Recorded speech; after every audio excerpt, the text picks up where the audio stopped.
the kind of knowledge, technical expertise the partner brings, that's really, really unmatched. One of the key areas where we realized at very early stage was to have the beneficiaries involved in the program, but to have the ownership for the beneficiaries.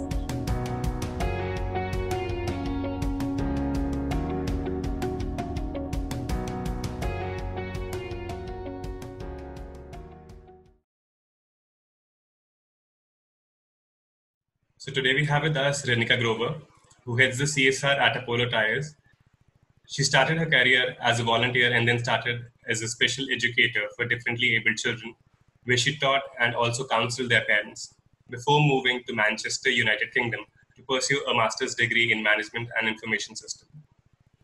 There, she also worked with the oldest and the biggest children's charity in UK, NSPCC, and after working for over a decade with the NGO sector overseas, she moved back to India to head CSR for Apollo Tyres. Thank you so much for joining us, Renika. Thank you for having me.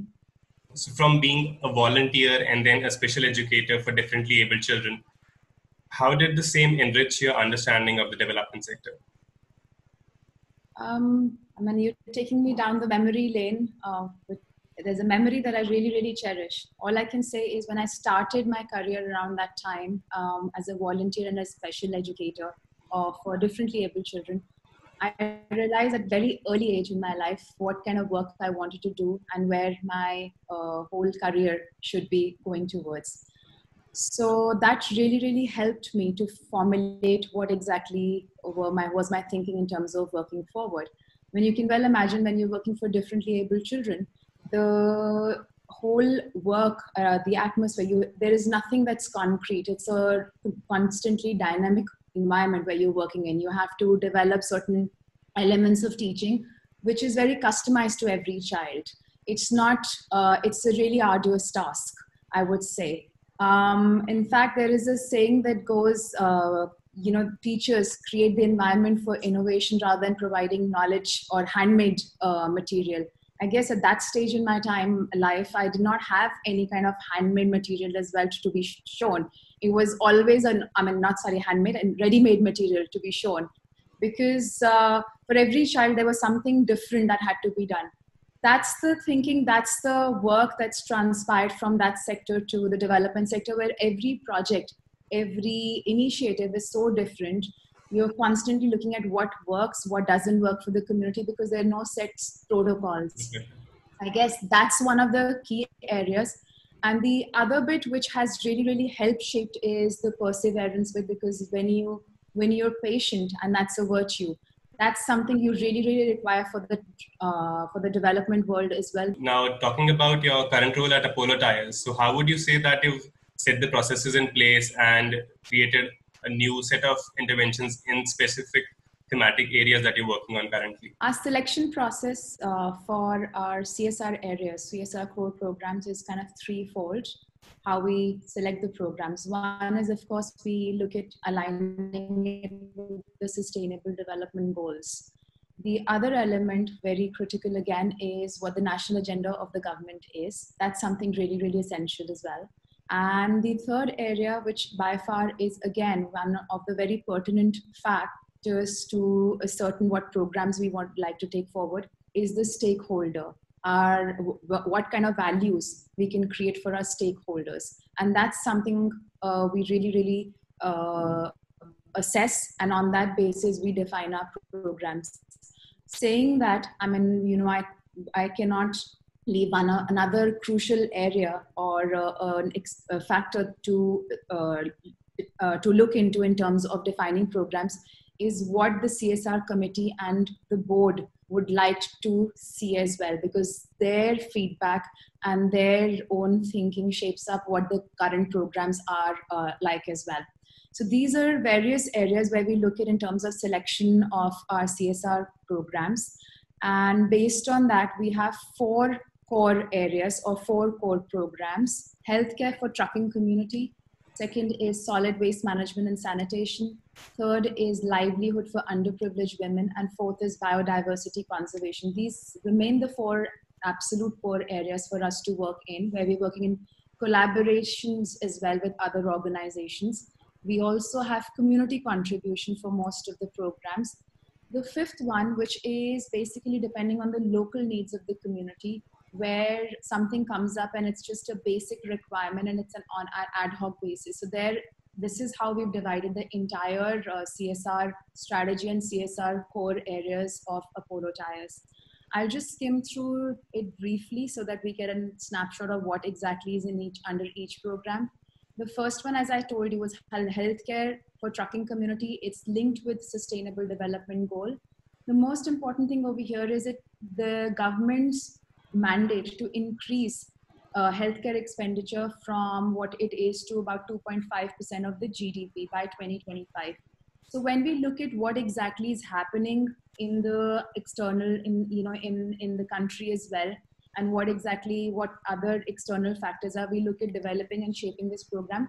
This program was specifically designed for the trucking community, given the fact that trucking community, the market share that we hold is really, really significant. And truck drivers do not have any kind of medical care facility available at their doorstep. So the essence of introducing this program was so that we could have a healthcare service for the truck drivers. We started with HIV/AIDS back in 2000, and given the fact that this program is also a flagship program for Apollo, over the period in the last 20 years, and specifically the last 3-4 years, we've included other health conditions as well. It was actually emerging in the drivers community and they were unable to treat it, such as vision care, tuberculosis, or non-communicable diseases, oral hygiene, generic healthcare. One critical one that we've introduced recently is COVID awareness and COVID testing as well at few centers. So that's how this program shaped up. The other bit is solid waste management and sanitation, which is very much aligned to the Swachh Bharat Abhiyan of the government. And there are 4 projects in this: Clean My Transport Nagar, Clean My Village, which is more or less about solid waste management. Sanitation management is not just about providing toilets, but it's also bathing spaces. So it's a more holistic solution for our communities. And end-of-life tires, given the fact that it's going to see in the producer responsibility is going to be introduced in terms of how the products are, they do not harm the environment. So we are finding benign use of end-of-life tires as well. So that's something we've started to create play spaces. It's at a very, very nascent stage, but that's something we're working under this program. The third one is livelihood for underprivileged women, which is providing rural livelihoods to women around our manufacturing locations. And of course, we believe that the reason being the women are a catalyst of change, and we would like, when we empower or when we provide a platform to one woman or a group of women, we realize that can be actually a domino effect where the same thing or the same message can be cascaded further down to a lot many more women in the communities as well. So here we kind of work very, very specifically on just formulating self-help groups, providing skills, and most importantly for us, which is entrepreneurship development. That's really, really important, because one of the key indicators for this program is not just about outreach in terms of number, scale, but it's also about the percentage of women who start work. That's really, really critical. So we've actually set an indicator for us over here, which says over 75% of the women that we train should actually look at employment, should actually get work as well, so that they can actually start their livelihood. That's the vision of this program. And so the fourth one is biodiversity conservation. This, again, the reason I put that over here is it's a global theme of the organization. We not only work in India, but there is CSR work that takes place outside in other manufacturing locations of Apollo in Hungary and Netherlands as well, where we have the manufacturing location. So that's where we're working, is over there as well. In India specifically, we're working in mangrove conservation, which is in partnership with Wildlife Trust of India. And it's the project is based out of Kerala. So these are the 4 core areas. And then the 5th one, I've already mentioned that this is just on ad hoc basis around the manufacturing locations, depending on the needs that the plants or the community has. So we just introduce this, and it's just takes shape in different forms. So these are like small projects depending on whatever the community has. So that's how in the last few years we've developed our strategy, we've developed the program. We have a clear-cut roadmap for all these programs until 2025, what we would like to see these programs to aspire to achieve. Of course, there are lots of external factors in terms of budget, in terms of the communities, because there is a set beneficiaries that we target. So we've taken all those into the, all those external factors into our ecosystem. We've looked at all the variables, and we've defined a plan in terms of what we would like to do, what we would like to see by 2025. So there is a whole progression curve for all these programs. So that's wonderful to hear about the projects and how you set a clear-cut timeline for the projects to kind of move along a straight timeline. And moving ahead, so what is your idea about partnerships? So considering that a lot of organizations struggle with scaling a project or making it sustainable. So like you mentioned in a recent article that you published about environment, governance, and sustainability of programs that might pave way for, the future interventions in the CSR space. So how do you see partnerships playing a role in that domain? I would say, like even when we talk about partnerships, there is something that always comes to my mind, and I heard it recently, where it says, "Go fast, go alone, go far, go together." That's the it's a very defining line which talks about how you can actually go further and really, really far when you're when you collaborate. And that's something we've been working in the organization ever since it started. When the first program started in 2001, the HIV/AIDS program, that's what it used to be called, but it's a healthcare program now, that because it all has other health conditions as well. When that program started, since then we've fostered partnerships. So we've been working in collaboration from like 2004, 2005, from that time itself. The idea of collaboration to us is not just about monetary collaboration, but it's also non-monetary, because the kind of knowledge, technical expertise the partner brings, that's really, really unmatched. So when we look at the healthcare program, we're partnering with the union, which is the arm of USAID, on tuberculosis. They're technical partners for us, but their knowledge and their expertise in the sector is completely unmatched. So that's one of the areas we've been working on extensively. The other way we partner is also where we do not have any set rules, where it's just a matter of what if the partners have a similar vision and a similar mission in terms of what they would like the beneficiaries to avail service of. That's one of the other critical areas where we foster these partnerships as well. The one prime example that comes to my mind is UNICEF, where we're working in Gujarat. So we don't work in the communities in Gujarat on health. We work with the truck drivers on health, but we do not work in the communities on health. We work on livelihood. But we came into partnership with UNICEF, getting our beneficiaries serviced or awareness raising through UNICEF's program, by just joining hands and saying that, okay, we have our resources, we would like you yourself to have our resources utilized in a way where our beneficiaries can benefit. So the idea of partnership comes to us for absolutely for the beneficiaries. As long as the beneficiaries can benefit, that's about it for us. Talking about the aspect of beneficiaries that you have engaged in your programs itself, like you mentioned about the truck drivers and the local communities. So what was the ideology behind getting them involved into the programs? And how do you actually get them into the programs as a crucial part of it, rather than just, say the beneficiaries, just the beneficiaries? Sure. I think one of the key areas where we realized at very early stage was to have the beneficiaries involved in the program, but to have the ownership for the beneficiaries for the program as well. So when we started, initially it was a really arduous task. It was very difficult for us to build the goodwill of our program, to get the community to first accept the program. And I will just take an example of I could take any example of either the healthcare program or even the livelihood program. So the healthcare program, when it started back in 2001, HIV was a taboo. It was not even accepted. So people still thought that it's basically would touch your, it's contagious.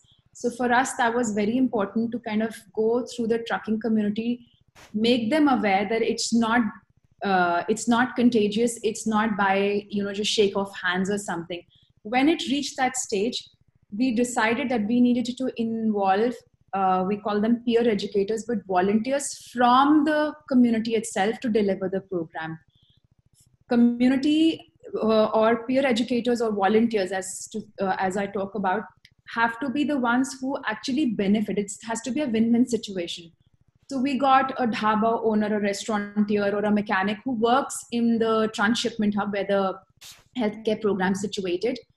We got them on board, trained them, and we told that our whole awareness session was that if the driver or if the person in the trucking hub does not have HIV, does not have any, is feeling well, the health condition is perfect, your business is also going to flourish, you're going to be affected with it. We've got this model replicated in a different format in the livelihood program as well, where we have trained our self-help group women, and now they're called the community resource person for us now. They're on our honorarium, and they're the ones who are taking this message forward and delivering self-help group trainings on our behalf. So from a team size, which is really, really small, it's become really huge. And that's why I always say that to reach a level, have an impact, you need to have a multiplier effect. And that's what we've got in place. One very, very critical factor over here is that when we deliver our service, we try and not have the service for free. So there is some contribution that has to come from the beneficiary, because the moment something is seen free, it loses its value. Exactly. So for us, that's become very critical and important that we have our beneficiaries contribute a small amount so that they can understand the essence of the service. And that's how we've taken the whole community collaboration model forward in all the 4 core areas of ours. Indeed. And that also actually established the ownership among the beneficiaries to actually be actively the part of the programs. Absolutely. And coming to the end of the conversation, so what are some of the future interventions that you're looking at exploring, or like you said that you already have a set plan for 25 years, but still something that you would like to venture in or be a part of in any thematic area? These are really, really harrowing times. I always say that because there are no.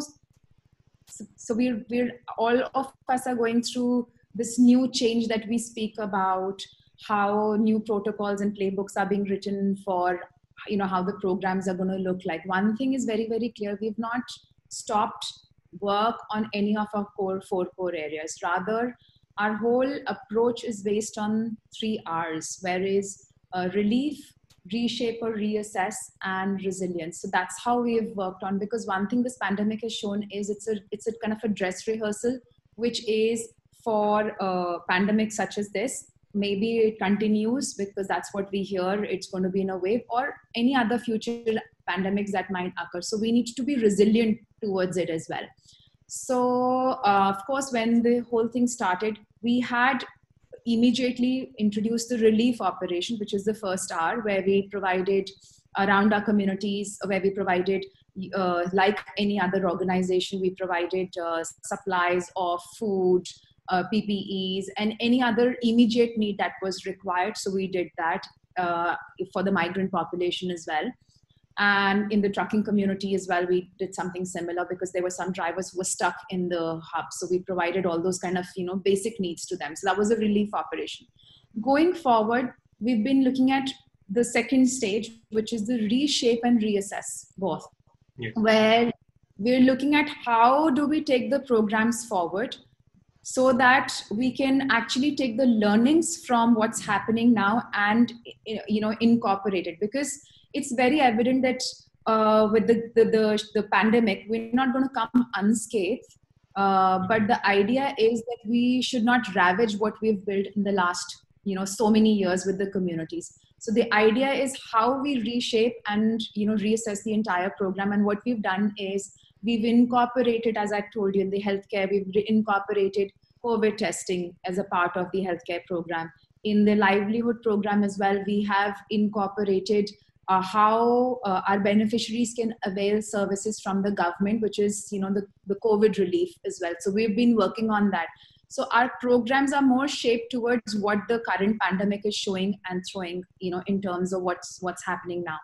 And of course, we've developed a new SOP as well for all our programs, because when people go, there has to be those social distancing norms in place. There has to be a lot of other protocols in place as well for us to deliver the service, which is at one point is great, but the other point is, unless you have a close proximity with the community, you can never judge the nerve of the community as well. So it's very difficult what exactly is going on. But in these current times, that's something we've been working on, and our whole ideology and our whole work profile is we continue these programs. We do not want to let go of anything, but let's just look at how we can involve and reshape the current programs so that we can make our communities more resilient to any future pandemics that are going to occur. So that's something we've been basing our work in.